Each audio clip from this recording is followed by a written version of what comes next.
Ayakui Neknamalita, and this is my channel, The Midnight Librarian. Today I'll be going over my April TBR.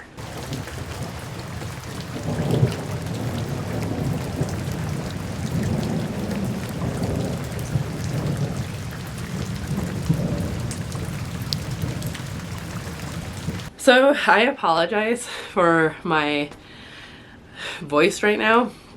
I am getting over a chest cold and I still have it for the most part, but I really just wanted to get this filmed, and today was the first day that I felt even relatively good enough to like feel like a human being again, and rather than a mushy lump of potato stuck in bed.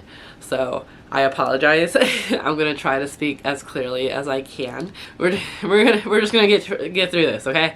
For April, there is a readathon that I would like to participate in. This is the Magical Readathon hosted by G over at the Book Roast, who I will have linked down below if you want to go check them out. I highly suggest you do. The Magical Readathon is like an RPG type readathon where you create your own character and you go on these adventures and quests, and ultimately you choose a career path and go to the school, Aurelium, and you take classes based on your career path.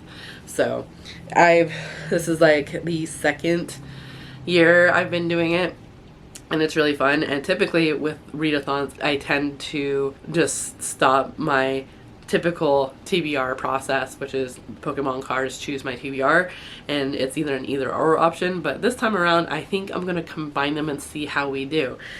So if you're not aware, my typical TBR process is that I open a Pokemon card booster pack. These ones that I've been opening are the Sword and Shield Evolving Skies booster pack that my brother got for me last year for my birthday. Still going strong with them. The reason why I'm specifically mentioning that they're Sword and Shield Evolving Skies is because I have a plan here coming shortly that should introduce more booster packs and will be more of a let's see where it goes type of thing. Yeah, I know, it'll all work out. Last year for Aurelium Spring Equinox. Spring Equinox is our spring semester. Last year I went with the Calling Master of Elements. I think I passed for the spring semester, but I failed for the fall semester. I know that right off the bat because I did not read at all. I was in a reading slump for a lot of fall.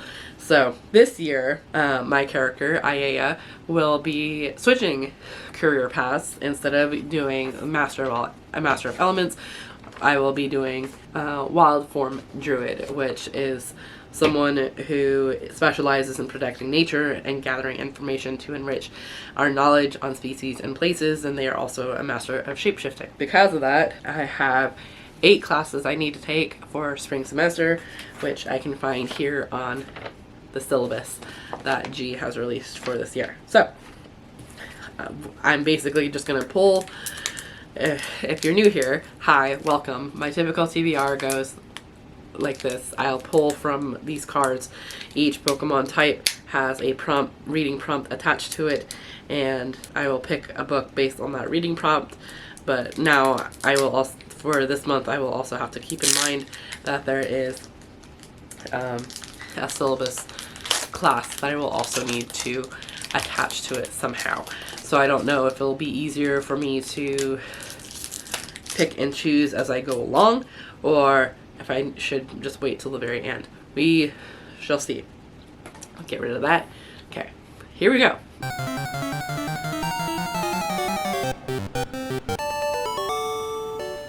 Okay, first card is Copycat.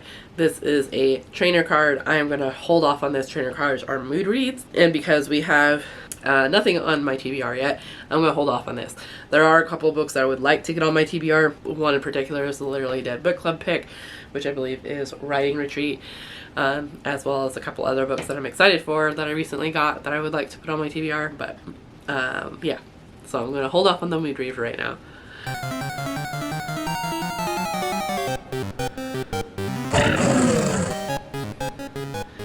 Okay, this one is Zweilous. It's the second form of Dino. Okay, This is a dragon Pokemon, and for a dragon Pokemon is to read a fantasy. For that, I'm going to choose something that also works for the class Astronomy, which the course is the eclipse effect, and it's to read a book with 2 letter E's in the title, and this looks perfect. So for Zweilous, I'm going to choose The Keeper 6 by Kate Elliott. I found this on bookshop.org and I fell in love with this cover. It's so cool looking. It's been a year since Esther set foot in the Beyond, the alien landscape stretching between worlds, crossing boundaries of space and time. She and her magical traveling party, her Hex, haven't spoken since the Concilium banned them from beyond for a decade. But when she wakes in the middle of the night to her grown son's cry for help, the members of her Hex are the only ones that she can trust to help her bring him back from wherever he has been taken. Esther will have to risk everything to find him. Undercover and hidden from the Concilium, she and her Hex will be tested by false dragon lords, a darkness so dense it can suffocate, and the bones of an old crime come back to haunt her. Yeah, this one just sounded really interesting. It actually came out this year, 2023. So that's what I'm choosing for this. So, and for the astronomy class. Next.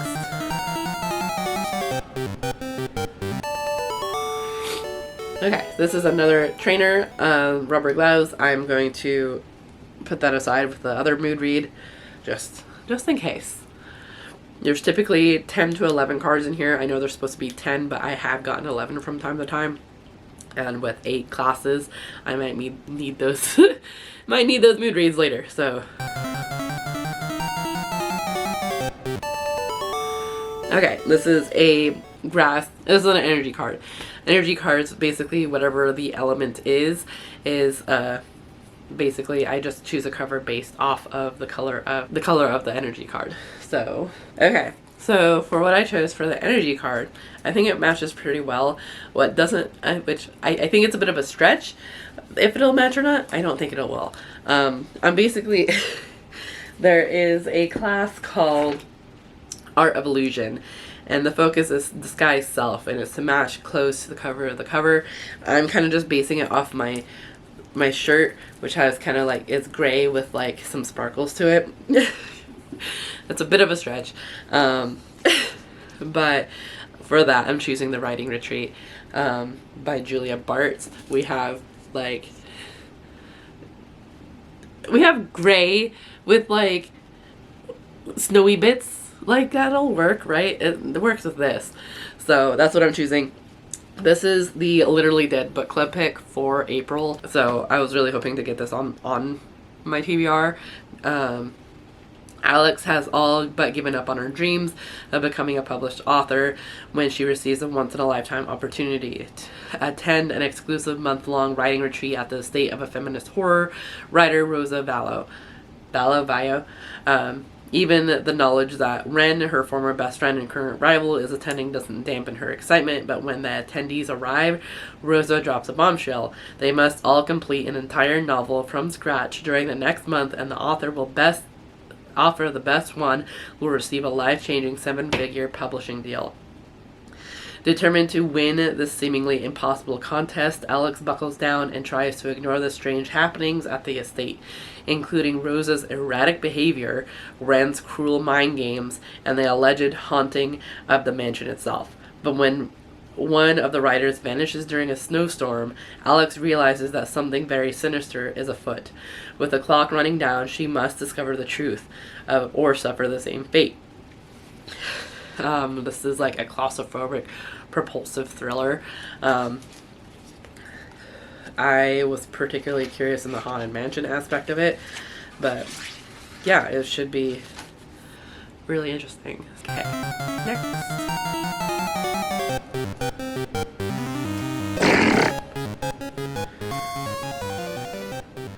This is Slacking. This is actually a holographic Slacking. Slacking is the second evolution of Vigoroth. Actually, this is the third. It evolves from Vigoroth, which is the second stage. So, Slacking is a normal Pokemon. Slacking is a normal Pokemon. Normal is to read a contemporary. Holographic, particularly a regular holographic as opposed to a reverse holo. Holographic is to read an anticipated release. So a contemporary anticipated release. Because it's contemporary, and I feel like I could go either way on this, there's also a study for animal studies, or a class for animal studies, and the course focus is heads and tails. The prompt is to flip a coin. If it's heads, to read nonfiction. If it's tails, to read fiction. So I have a Pokemon coin, which I thought was fitting. So we have the Eevee head, which would be heads, and the Pokemon logo and a Pokeball for tails. So we'll flip this and I'll see which book I'm reading. Okay, let's flip that again. That is tails. So it's to read a fiction. Okay, so for that, I am picking one that I actually had on my January TBR and didn't get to. So I'm going to pick up Bad Cree by Jessica Johns. This came out this year at the beginning of 2023. It was an anticipated release for me. It's also on my 23 books to read in 2023, which I will have linked down below as well as up above if you want to check that out. In this gripping horror-laced debut, a Cree woman's dreams lead her on a perilous journey across... Oh, I'm sorry, I can't read or speak today. In this gripping horror-laced debut, a Cree woman's dreams lead her on a perilous journey that forces her to confront the toll of a legacy of violence on her family, her community, and the land they call home. When Mackenzie wakes up with a crow's head in her hand, she panics. Only moments earlier, she had been fending off masses of birds in a snow-covered forest. In bed, she blinks and the head disappears. Night after night, Mackenzie's dreams return her to a memory from before her sister Sabrina's untimely death. A weekend at the family lakefront campsite, long obscured by a fog of guilt. But when the waking world starts closing in to a murder of crows stalks her around the city, she emerges retching water from a nightmare of drowning, and she gets threatening text messages from someone claiming to be Sabrina. Mackenzie knows this is more than she can handle alone. This sounds creepy. But it sounds contemporary as well, so I'm counting it for this one. Yeah, it's getting me all excited about it once again, because I don't think I fully read the summary, and if I did, it completely left my mind. So that's what I'm choosing. Next.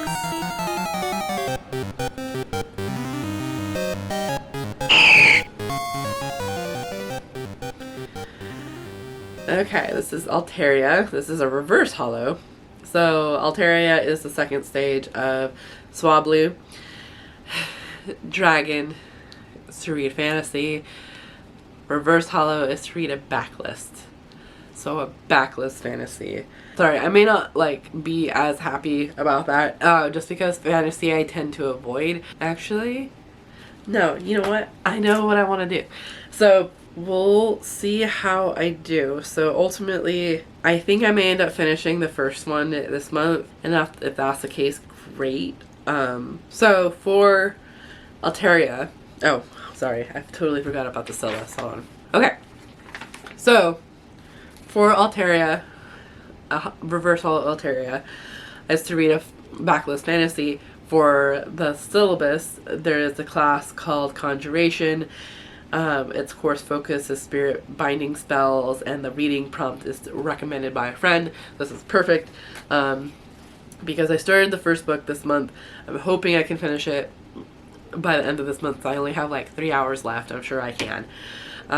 So for that, I'm going to read the second in this series, which is Throne of Jade by Naomi Novik. So this is the TBR series, which I don't. So if you've been here a while, I have like for some reason fantasy tends to escape me at times. There's like little bits of and pieces of fantasy that I don't mind, but when it comes to like a series or a big book, I tend to stay away from them.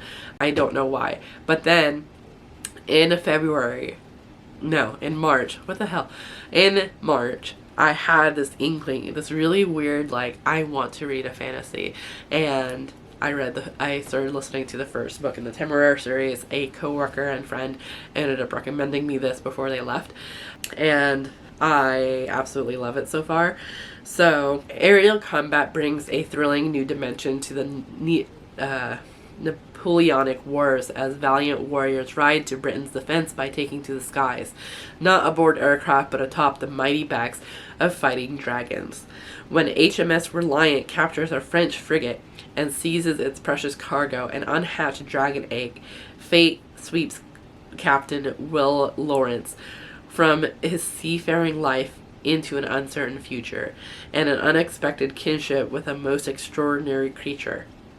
Thrust into the rare field work of the aerial corps as master of the dragon Temeraire, he will face a crash course in the daring tactics of airborne battle.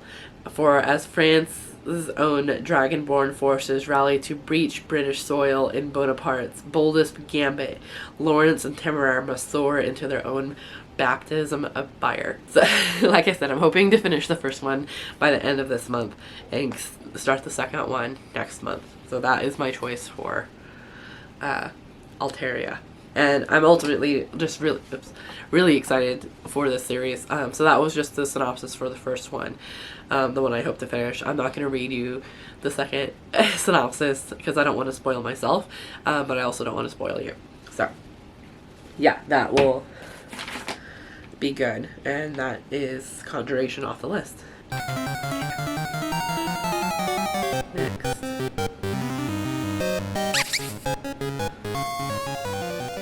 This is Petilil, which is a grass type Pokemon, and for grass type is to read something with flora on the cover, which is perfect because elemental studies with a course focus on botanic controls is to read a book with flowers on the cover. And for that, I'm going to choose a book that I recently got. I have yet to haul yet. For Petilil, I will be choosing Botanical Curses and Poisons, The Shadow Lives of Plants by Fez Inkwright. This cover is just absolutely fucking gorgeous. I love it. So I actually saw this at the shop that I went to up in Oregon and didn't end up getting it, but it like stuck with me. I like regretted not getting it. So basically as soon as we got home, I ordered it. I just fucking love this cover. There are flowers. Yeah, and it's like the inner cover, same. So I think it's pretty self-explanatory. I think this is a nonfiction. Discover the I'm sorry. Discover the fascinating folklore and lurid histories of our most toxic plants. Poisonings are among the most memorable deaths in history, from the Roman Empire to the medieval era and beyond.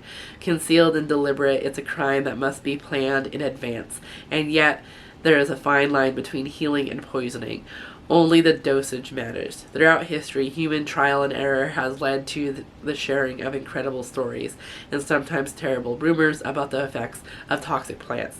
In Botanical Curses and Poisons, illustrator, author, and folklorist Fez Inkwright returns to archives to uncover the fascinating folklore, lurid histories, and untold stories behind deadly plants, witching herbs, and fungi. Filled with beautiful illustrations, this treasury of folklore is packed with insight, lore, and revealed mysteries of everyday flora. So yeah, I'm super excited for this. That's what I'm picking. I did read a similar book. What was it called? A Taste for Poison, that actually it dealt with something similar, like it talked about Foxglove and Belladonna. I think who was it by? It was like was it Bradbury? Neil Bradbury or something like that. That's the name that's coming to mind. I don't know if that's the actual name of the author, but it was actually fairly interesting in that it had some it talked about poisonous plants of some sort, but it also talked about other poisons and how there is a fine line between healing and poisoning. So, and it also talked about some of the true crime that happened because of those poisonings. Next.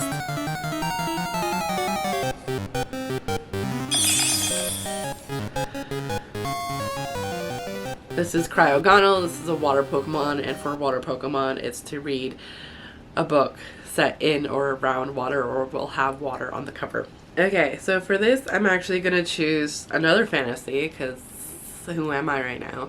But this is another fantasy that I've been wanting to get to as well, and that is The Adventures of Amina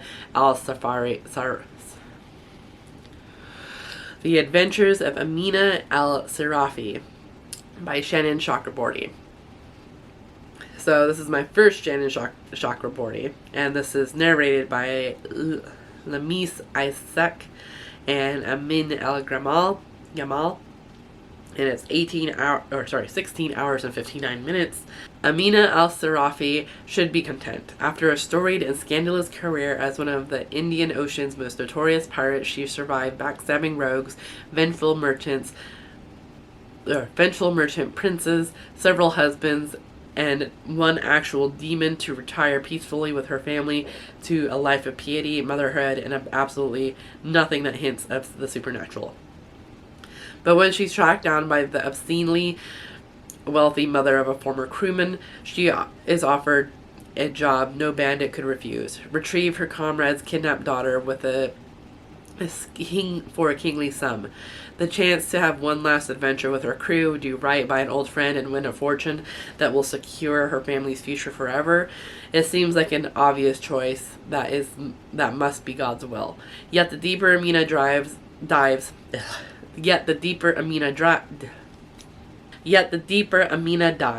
the more it becomes alarmingly clear that there's more to this job and the girl's disappearance than she has led to believe. For there's always risk in wanting to become a legend, to seize one last chance at glory, to savor just a bit more power, and the price might be your very soul.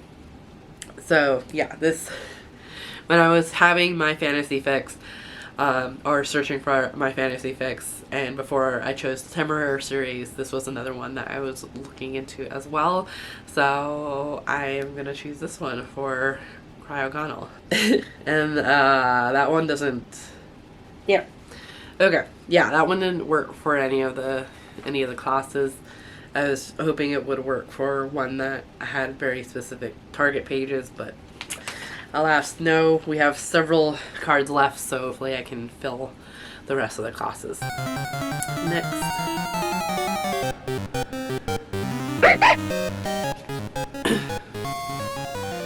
This is Zura, which is a dark Pokemon. Dark Pokemon is to read a horror. I wish some of these apps would tell me what genres these are. I'm going to just put this aside until I can actually figure out what's a horror and what's not. Next. This is Swablu, which is a contemporary Pokemon. And that's to read, or it's a normal Pokemon, it's to read a contemporary. Okay, so for Swablu, it's to read a contemporary. I have picked 3 Book of the Month contemporary books that I've been meaning to get to, and others I'm just kind of curious about. But I also have this challenge to read at least one Book of the Month book a month. That hasn't been going well. So the reason I have 3 is because for the class Restoration course focus Occult Cures is to close my eyes, shuffle, and point. So it's kind of doing them at random. So I'll close my eyes and shuffle these around.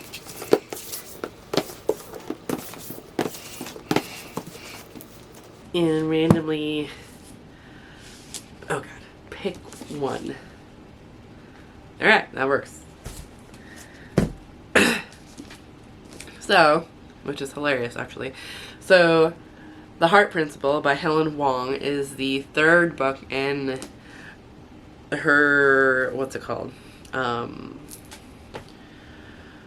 Kiss Quotient series. It's like a romance series that you don't necessarily need to read in order, but there are some slight spoilery things. But Helen Huang's romances always feature an autistic character. I didn't like the Kiss Quotient. Really enjoyed The Bride Test, and this is the third one, The Heart Principle, where we are following, I believe, like a violinist who ends up going viral with a video of her playing a violin and has been trying to match that ever since, but is unable to. And then for some reason, and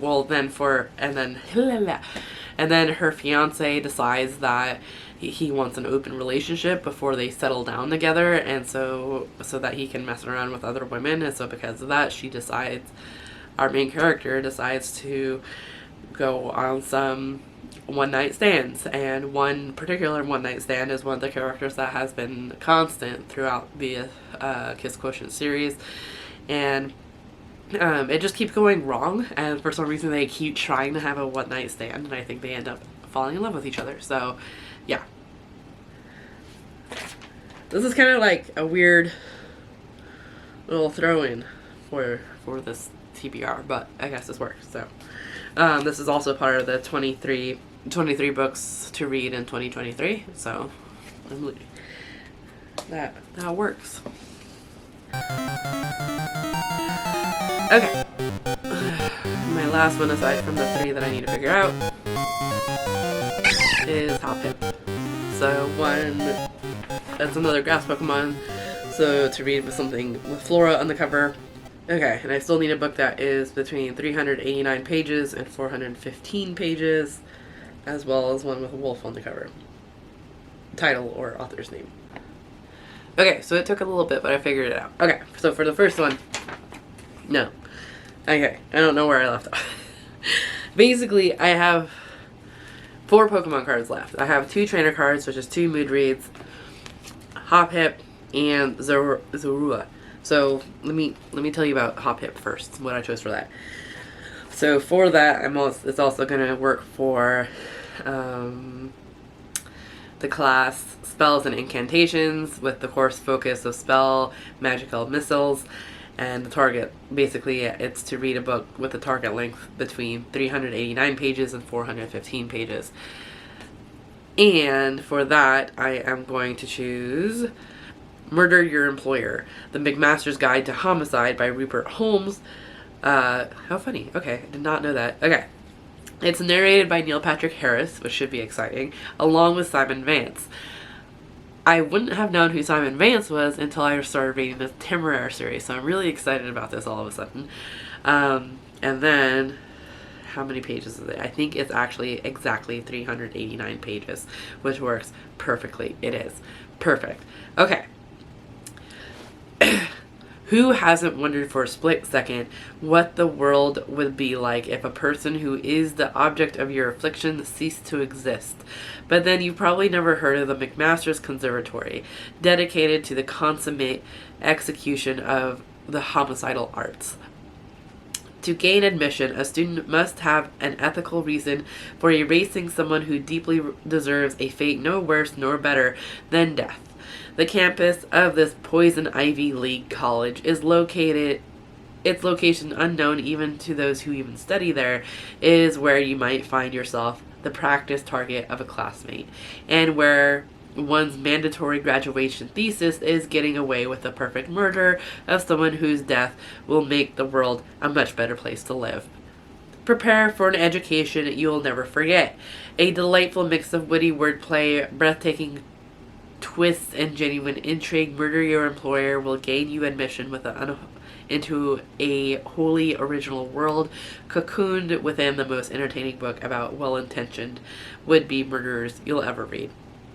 I'm excited about this, and of course it works with Hoppip because on the cover, which you should see here, is roses. So perfect. Yeah, it's botanical. Okay, so for Zura, which is to read a horror, I am going to choose one that I'm not sure how I'm going to feel about, but I'm curious about it, and I wanted another audiobook. This is called Garden of Earthly Bodies, a novel by Sally Oliver, narrated by Mandy Weston.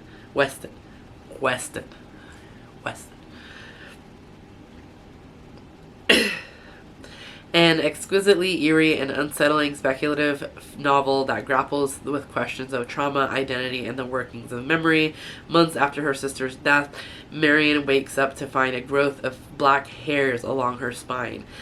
They defy her attempts to remove them, instead proliferating and growing longer.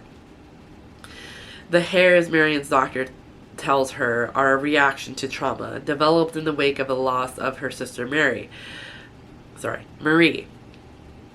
Her doctor recommends that Marion visits Ned, a modern New Age rehabilitation center in a remote forest in Wales, where the patients attend unorthodox therapy sessions and commune with nature.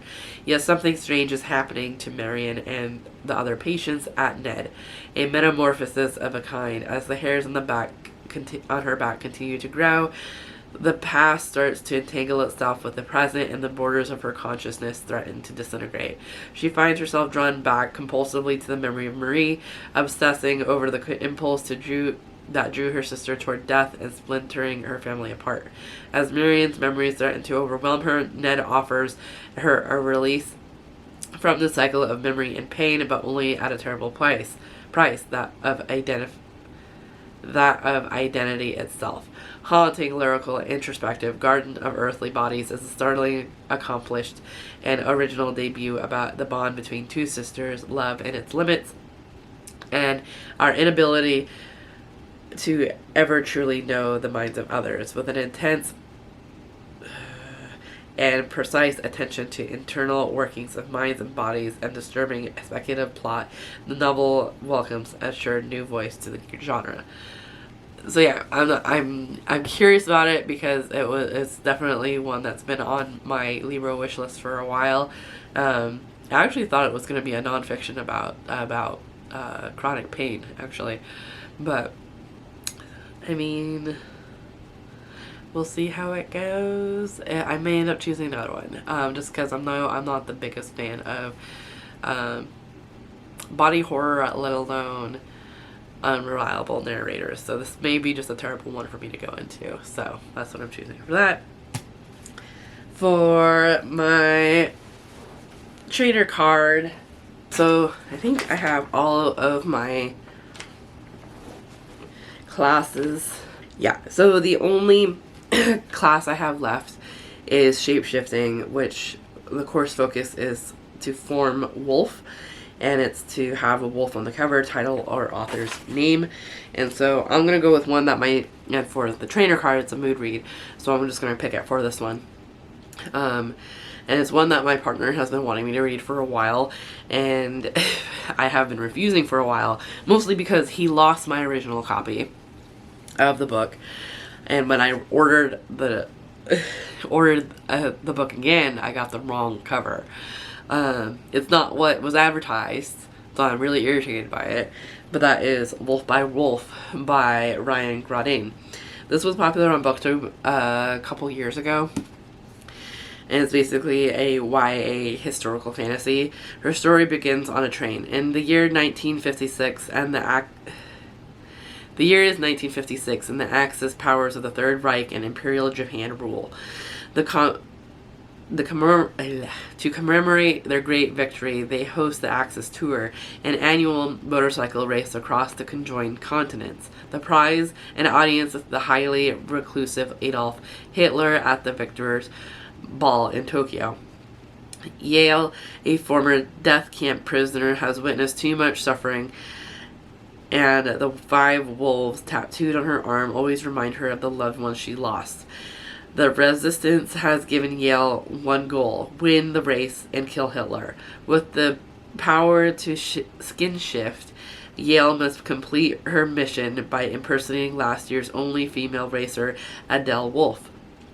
But as Yale grows closer to the other competitors, can she be as ruthless as she needs to be to avoid discovery and stay true to her mission? So, very appropriate that she's a skin shifter when I need this for a shapeshifter class. So that's what I'm choosing for this mood read. And then for this last mood read, I'm just gonna leave it as is. We'll see how the month goes. I'm just gonna save it. So that is